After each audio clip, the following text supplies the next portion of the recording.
नमस्कार, बीएसटीवी देख रहे हैं आप। बहुत स्वागत है आपका। मैं हूं आपके साथ ऋषभ राय। केंद्रीय गृह मंत्री अमित शाह छत्तीसगढ़ के दौरे पर हैं और अमित शाह का यह दौरा कई मायनों में बेहद खास माना जा रहा है। दौरे को सांस्कृतिक और राजनीतिक रूप से दोनों तरीके से अहम माना जा रहा है। वहीं सबसे अहम बात जो अभी तक रही, शाह ने नक्सलवाद को लेकर कई बड़ी बातें कही हैं। अमित शाह ने ऐलान करते हुए कहा, सरकार 31 मार्च 2026 तक बस्तर को नक्सलवाद मुक्त करने का लक्ष्य लेकर चल रही है और पिछले एक महीने में 500 से ज्यादा नक्सलियों ने आत्मसमर्पण किया है, सरेंडर कर दिया है और नक्सलवाद मुक्त गांव को 1 करोड़ रुपए तक की सहायता दी जाएगी। उन्होंने कहा कि जो भी गांव नक्सलवाद से ग्रसित हैं, जब वो नक्सलवाद मुक्त हो जाएंगे तो हर एक गांव को 1-1 करोड़ रुपए दिए जाएंगे। सहायता राशि सरकार की होगी। और साथ ही शाह ने साफ शब्दों में चेतावनी भी दी है, विकास में रुकावट डालने वालों के खिलाफ सुरक्षा बल और राज्य सरकार एक साथ कड़े कदम उठाएंगे। आज की बहस में इसी पर हम चर्चा करेंगे और उन दावों और बस्तर का विकास संकट पर बात करेंगे। पहले सुन लेते हैं केंद्रीय गृह मंत्री अमित शाह ने क्या कुछ बड़ी बातें कही।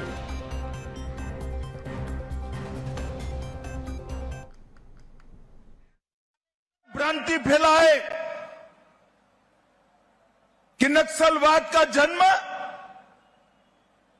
विकास की लड़ाई है, मगर मैं बताने आया हूं मेरे आदिवासी भाइयों बहनों, पूरा बस्तर विकास से महरूम रहा, विकास आप तक नहीं पहुंचा। इसका मूल कारण ये नक्सलवाद है। मैं आप सभी को अपील करने के भी आया हूं, ये नक्सलवाद से जो बच्चे गुमराह होकर जुड़े हैं, वो आप ही के गांव के हैं। उनको समझाइए, शस्त्र डाल दे और मुख्य धारा में आए। छत्तीसगढ़ शासन ने, हमारे मुख्यमंत्री जी ने, उप मुख्यमंत्री जी ने भारत में सबसे अच्छी सरेंडर पॉलिसी बनाई है। एक ही माह में 500 से ज्यादा लोग सरेंडर किए हैं। सभी लोग सरेंडर करें। आपका गांव नक्सल मुक्त होते ही गांव के विकास के लिए 1 करोड़ रुपया छत्तीसगढ़ शासन आपको देगा। 1 करोड़ रुपया देगा।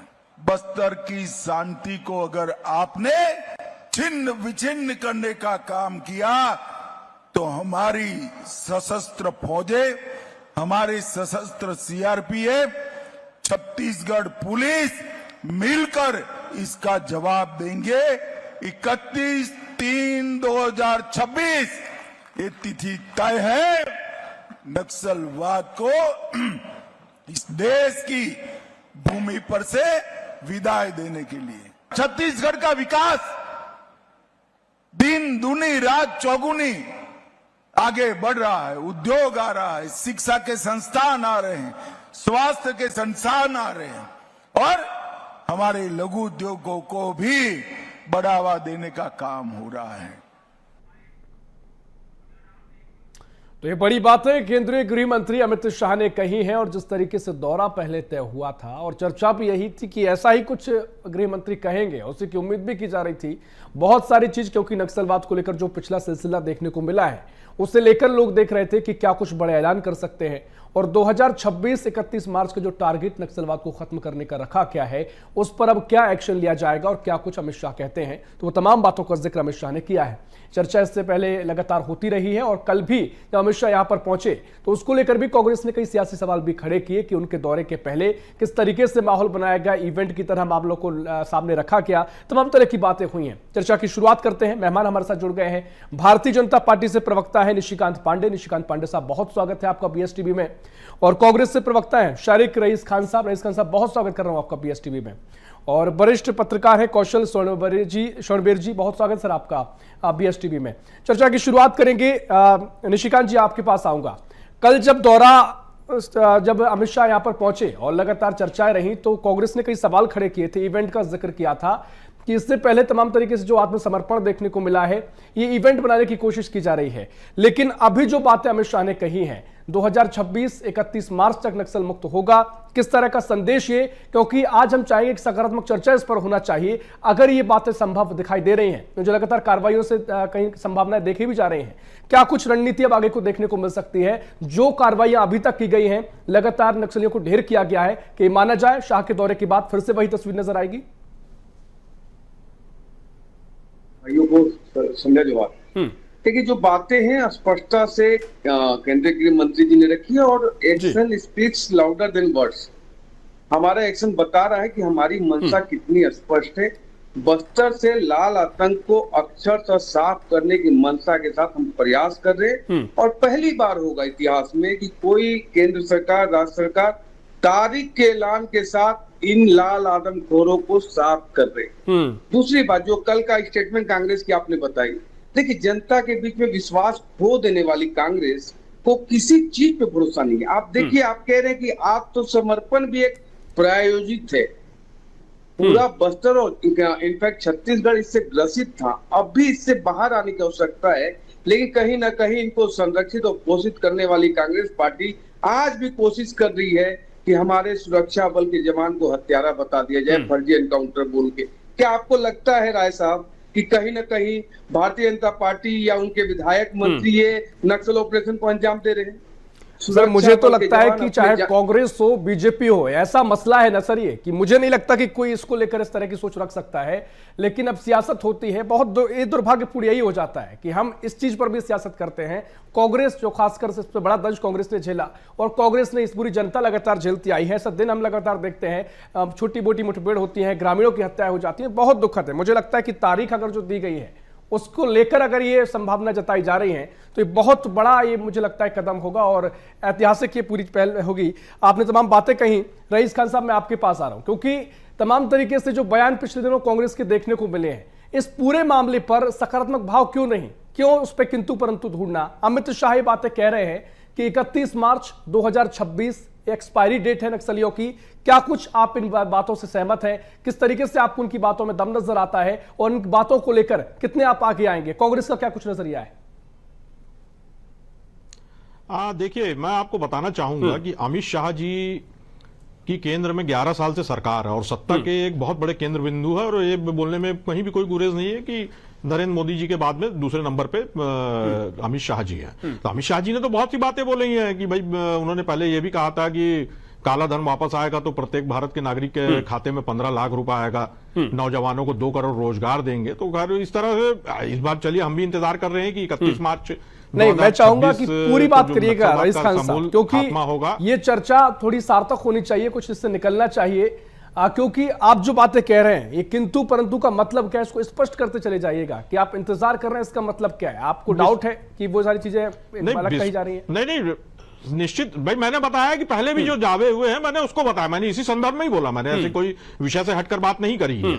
देखिए, निश्चित रूप से हम इसका, अगर ये होता है छत्तीसगढ़ में नक्सलवाद एक जो नासूर की तरह छत्तीसगढ़ की जड़ों को खोखला कर रहा है, बस्तर वासियों के विकास को अवरुद्ध कर रहा है, तो अगर नक्सलवाद का समूल नाश होगा तो ये निश्चित रूप से नहीं, क्योंकि निशिकांत पांडे साहब अभी कह रहे थे, इससे पहले उन्होंने कहा कि पहली बार ऐसा होगा जब तारीख बताकर नक्सलवाद को खत्म किया जाएगा। तो जब गृह मंत्री तेवरों में बात करते हैं, क्योंकि उनके पास पूरी कमान है, और लगातार जो विश्वास नजर भी आया है, जो कार्रवाइयां हुई है, क्या कांग्रेस स्वीकार करती है तस्वीर बदल रही है, और वो तस्वीर जल्दी जो बातें कही जा रही है पूरी होने जा रही है? देखिए, कांग्रेस के स्वीकार करने की बात नहीं है। यहाँ पे जो बस्तर के जो आदिवासी भाई है, बस्तरवासी जो हैं, जो इस नक्सलवाद के दंश को सालों साल से झेल रहे हैं, और उनका उसमें सबसे ज्यादा नुकसान उन्हीं का हुआ है। और देखिए, नक्सलवाद का दंश तो कांग्रेस पार्टी के एक पूरी के पूरी 2013 में जो झीरम घाटी की घटना हुई थी, पूरी एक नेतागिरी का एक जो नेतृत्व कांग्रेस का था, शीर्ष नेतृत्व, वो पूरी तरह से खत्म हो गया। तो कांग्रेस से ज्यादा नक्सलवाद का दंश कौन झेला होगा एक और राजनीतिक पार्टियों में? लेकिन बात यहाँ पर सवाल ये उठता है भाई, देखिए कि अगर अमित शाह जी आए हैं यहां पर, तो अमित शाह जी एक संवेदनशीलता के साथ में करें, एक संवेदनशील अमित शाह बनकर इस समस्या के बारे में, बस्तरवासियों के बारे में जोड़े, एक तानाशाह अमित शाह बनकर ना सोचे। देखिए, लगातार सरेंडर हो रहा है, ये बात आत्मसमर्पण हो रहा है, ठीक है, लेकिन उसके साथ साथ अभी कल ही परसों में 2 ग्रामीणों की हत्या भी हुई नक्सलवाद के द्वारा। कुछ दिनों में पहले जो शिक्षा मित्रों की भी हत्या हुई है, और लगातार जिस तरह की घटनाएं कहीं ना कहीं छुटपुट हो रही है, तो इस बात पे काबू पूरी तरह से होना चाहिए। जब नक्सली सरेंडर कर रहे हैं तो निश्चित रूप से देखिए, आज पुलिस यहाँ पर जो छोटी मोटी भी जो दुर्दांत घटनाएं होती है, अपराधी होते हैं, तानाशाही वाला पेश किया एंगल, जाता है। ठीक है, सिलसिलेवार तरीके से हम चर्चा चाहेंगे। तानाशाही वाला एंगल क्या है? अब जो घटनाएं हो रही हैं तो वो जानबूझ के थोड़ी ना कराई जा रही है, इसमें क्या तानाशाही और तमाम तरीके की आपके किंतु परंतु है? भाई जिस तरह का उनका राजनीति का पैटर्न है, तो मैंने एक संवेदनशीलता के साथ में इस समस्या को हल करने का प्रयास करना पड़ेगा। वो भले वो नक्सलियों से बात करने के लिए रेड कार्पेट भी चाहे उनको गले लगाए, लेकिन नक्सलवाद खत्म होना चाहिए। भाई उनकी जो भी पॉलिसी रहे, हमको सरकार की पॉलिसी है, उनकी सरकार है, उनकी डबल टिबल इंजन की सरकार है, वो जिस ढंग से भी कर दो, लेकिन इसमें निश्चित रूप से एक नक्सलवाद की जो समस्या है उसका एक खात्मा होना चाहिए। उस नक्सलवाद की समस्या को बस्तर से निजात मिलना चाहिए, ना कि उसमें किसी भी तरह की किसी व्यक्ति विशेष को या उद्योगपतियों को लाभ पहुंचाने के लिए इस तरह की जो कार्रवाई कौशल जी के पास जाऊं उससे पहले निशिकांत जी खड़े करेगी। क्विक रिएक्शन, वो क्या कुछ कहना चाह रहा है, क्या आपको लग रहा है? जी मेरे से पूछ रहे हैं? जी जी निशिकांत जी। देखिए, मुद्दा विहीन कांग्रेस आज भी यहाँ डिबेट में भी मुद्दा विहीन ही है। इनको लग ही नहीं रहा है कि जो संवेदनशीलता होनी चाहिए, जो आक्रामकता होनी चाहिए, जो इनिशिएटिव होना चाहिए, वो प्रॉपर चल रहा है। सुरक्षा बल के जवान, सीआरपीएफ के जवान, स्थानीय पुलिस, स्थानीय प्रशासन का इतना शानदार कोऑर्डिनेशन के परिणाम स्वरूप 400 से ज्यादा ये नरभक्षियों को हमने ठोक दिया है। 1800 से ज्यादा लोग आत्मसमर्पण किए हैं, 2000 से लगभग गिरफ्तारियां हुई है। तो ये एक अपने आप में एक, मैंने पहली लाइन में कहा, action speaks louder than words, लेकिन संरक्षित और पोषित करने की मानसिकता ये कहती है कि वो आज भी इसको फर्जी बताते हैं या मनसा पे सवाल उठाते हैं।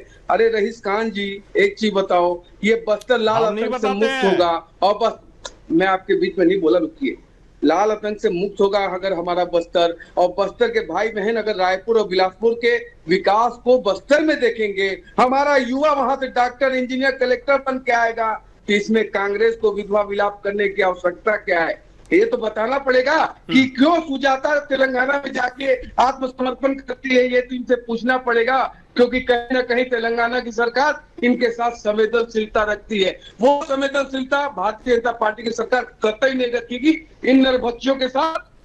ये लाल आतंक के दुश्मन जो है, मानवता का दुश्मन है, और इनके साथ वही व्यवहार करना चाहिए जो इन्होंने हमारे साथ किया है। ठीक है। देखिए कौशल स्वर्णवीर जी, मैं आपके पास आ रहा हूं, क्योंकि ये पूरा जो स्थिति बन रही है बहुत समझना बहुत जरूरी है, और खासकर जो लोग लगातार इस चीज से जुड़ गए हैं, क्योंकि बार बार कहा गया है कि 31 मार्च 2026 को देश भर से नक्सलवाद खत्म हो रहा है, बस्तर में 26 मार्च से पहले नक्सलवाद खत्म हो जाएगा।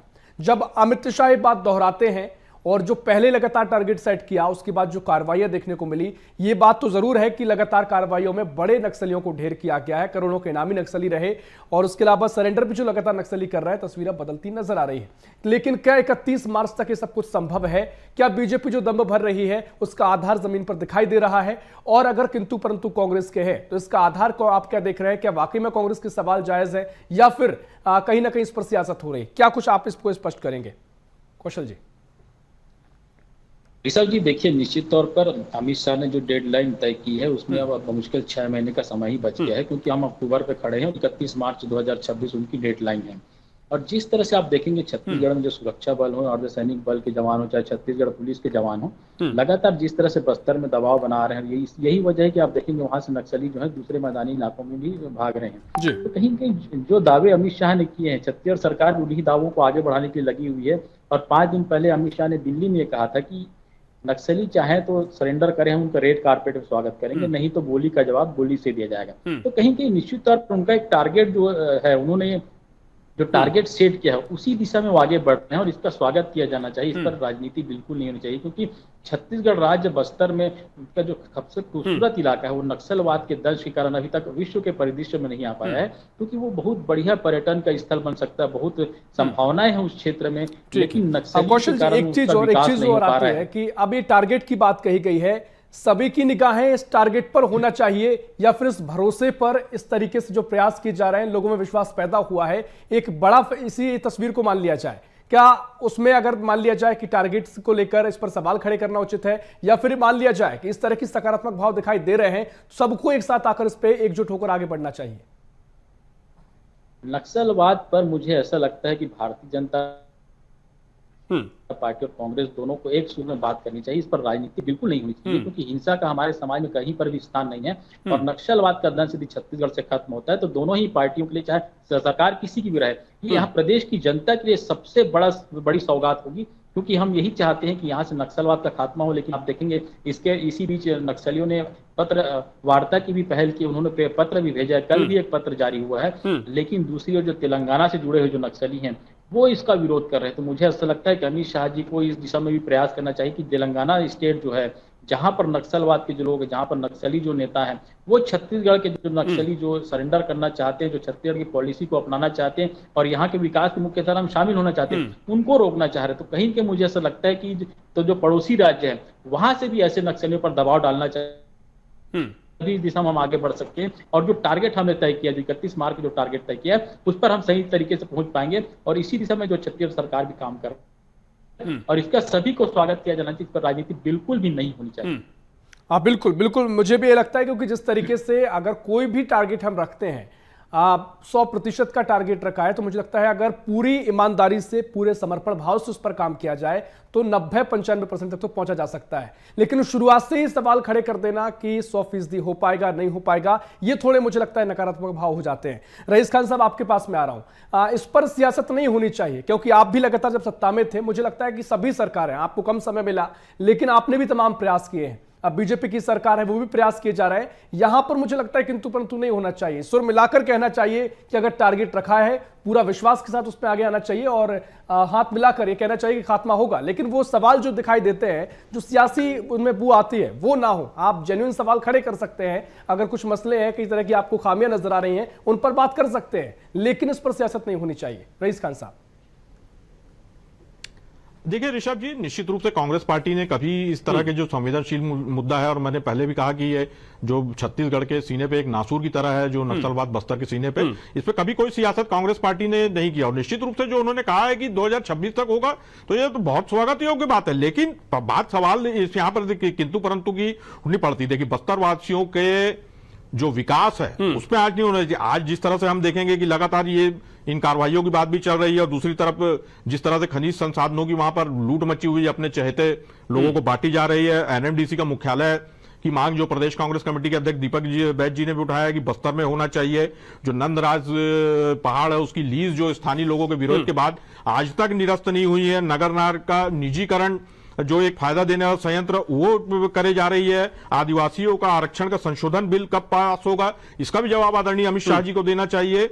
और जो 2006 का वन अधिकार अधिनियम था, जो उसमें कुछ संशोधन किए गए हैं केंद्र सरकार द्वारा, जो जिससे लगातार वह आदिवासी लोगों के हितों की अनदेखी हुई है, इन बातों का भी जवाब देना चाहिए। निश्चित रूप से ये कहीं ना कहीं नक्सलवाद से ही जुड़े मुद्दे हैं, क्योंकि जब तक वहां पे उनकी विकास नहीं होगा, संरचना अधोसंरचना वहां विकसित नहीं होगी, तो निश्चित रूप से अगर खड़े होंगे पूरे जो अमित शाह के दौरे को कम से कम आपको मुझे लगता है कि आप सजेशन दे दीजिए, आपकी सजेशन है, ठीक है, ये सजेशन हम पहुंचाते हैं। लेकिन क्या आप तो व्यक्तिगत रूप से इसको इवेंट नहीं मान रहे हैं, या आप भी इसको इवेंट मान रहे हैं?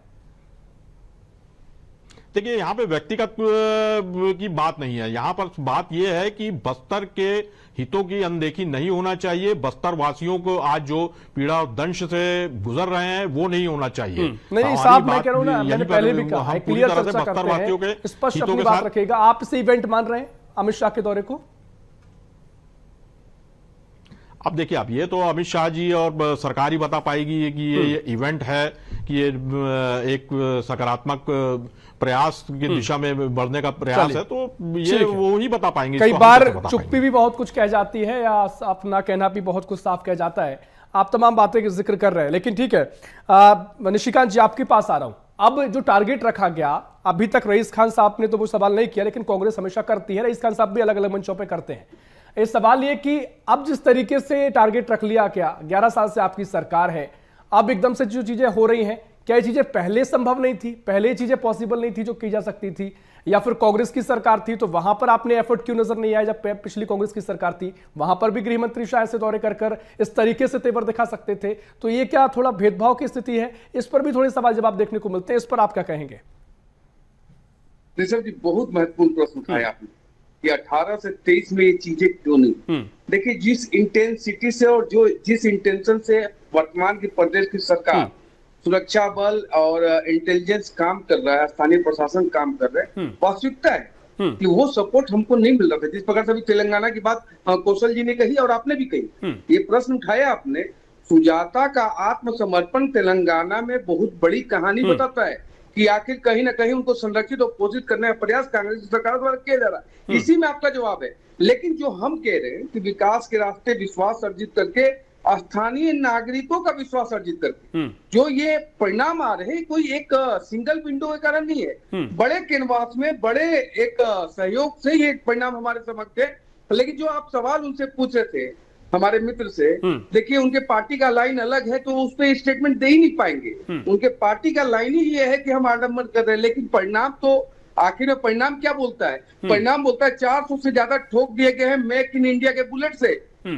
हमारा कहना स्पष्टता से है कि बैलेट पे आते हो तो बहुत अच्छी बात है, अदरवाइज बुलेट तो हमारा मेक इन इंडिया है, यहाँ पे वार करके साफ कर देंगे आपको, कहीं कोई किंतु परंतु नहीं है। और आप अगर ये सोचते हैं कोई वामपंथी या कांग्रेसी आपको संरक्षित कर लेंगे, पाताल में चले जाओगे, मानवता के दुश्मन आप लोग, आपको वहां से ढूंढ के निकाल के फिर मारा जाएगा। लेकिन बस्तर को लाल आतंक से साफ करने की मंशा हमारी स्पष्ट है और उसके परिणाम आपके समक्ष है। ऋषभ जी, हम कोई बात नहीं कह रहे, हम जो डिलीवर कर रहे हैं उसकी बात कर रहे हैं। रही बात विकास की नियत लेना के माध्यम से हर गांव में, जहां सुदूर वनांचल में हमारा विकास नहीं पहुंच पाया था, आज तेजी से सड़क, बिजली, पानी, स्वास्थ्य, शिक्षा पे हम काम कर रहे हैं। साथ ही साथ जो गांव अगर नक्सल मुक्त हो रहे हैं उनको 1 करोड़ रुपए का अलग से विकास की सौगात दी जाएगी। ये सारी चीजें आपके सामने है। मैं आपसे एक निवेदन करूंगा ऋषभ जी, आपके माध्यम से, BSTV के माध्यम से, कि सारिक रईस खान जी और कौशल जी हमारे साथ चले, खर्च मैं वहन करूंगा, एक बार विकास के रास्ते को देख के आओ। यहाँ टीवी डिबेट में बातें रख देने से विकास नहीं बदलेगा। आप चल के देखो किस प्रकार से बस्तर का विकास। बिल्कुल निशिकांत जी, बिल्कुल आपने बहुत महत्वपूर्ण बात कही। चल के देखना बहुत जरूरी होता है जमीन का हाल, क्योंकि लगातार हमारे सहयोगी, हमारे संवाददाता भी पहुंचते हैं। आपके नजरिए से बहुत कुछ हो रहा है, वो भी ठीक है, और जो विपक्ष के नजरिए से बहुत सारी स्थिति, कई जगह दिक्कतें हैं, उस पर भी सभी को विचार करना चाहिए। शरीक रईस खान साहब, क्विक रिएक्शन, फिर मैं कौशल जी के पास जाऊंगा। निशिकांत पांडे जी को मैं बताना चाहूंगा कि हम जमीन से जुड़ के राजनीति करते हैं। प्रदेश स्तरीय पदों पर युवा कांग्रेस और अल्पसंख्यक कांग्रेस के रहते हैं, और साथ ही सरकार में श्रम कल्याण मंडल में कार्य करते हुए पूरे बस्तर में मैंने दौरा किया हुआ। पूरे जाने इनके साथ जाने की जरूरत नहीं है। सुकमा और जो नक्सलवाद से जहां लोग जाने में डरते हैं, उसके बाद हमने जाकर वहां पर परिस्थितियां देखी है और आज भी देखे हैं। और हमारी मंशा यही है कि 17 सालों से तो 25 सालों में छत्तीसगढ़ में इनकी सरकार है, केंद्र सरकार तो 11 साल से इनकी सरकार है, तो उसके बाद भी आज वो उन्होंने ये खुद अपना आत्मावलोकन करें और उनकी सरकार आत्मावलोकन करे कि वहां पर कितना विकास हुआ है और कितना इन्होंने नक्सलवाद की समस्या से छुटकारा दिला दिया है। ठीक है कौशल जी, आपके पास आ रहा हूं, समय भी थोड़ा कम बचा हुआ, आऊंगा निशिकांत जी आपके पास। कौशल जी, जिस तरीके से रईस खान साहब कह रहे हैं, कितना इत्तेफाक इनकी बातों से आप रखते हैं? और दूसरी बात यह कि जिस तरीके से अमित शाह ने बातें कही हैं, जो गांवों को लेकर अगर नक्सलवाद मुक्त होंगे 1 करोड़ की राशि दी जाएगी, या तमाम तरीके से और भी चीजों का जिक्र किया जा रहा है, जो 500 नक्सलियों ने सरेंडर किया है पिछले एक महीने में, तो इस जो अचीवमेंट्स हैं ये क्या कुछ इशारा करती हैं? क्या अब वाकई में वो स्थितियां बदल रही है? और जो सवाल मैंने पहले निशिकांत जी से किया था, क्या ये सब पहले और हो सकता था?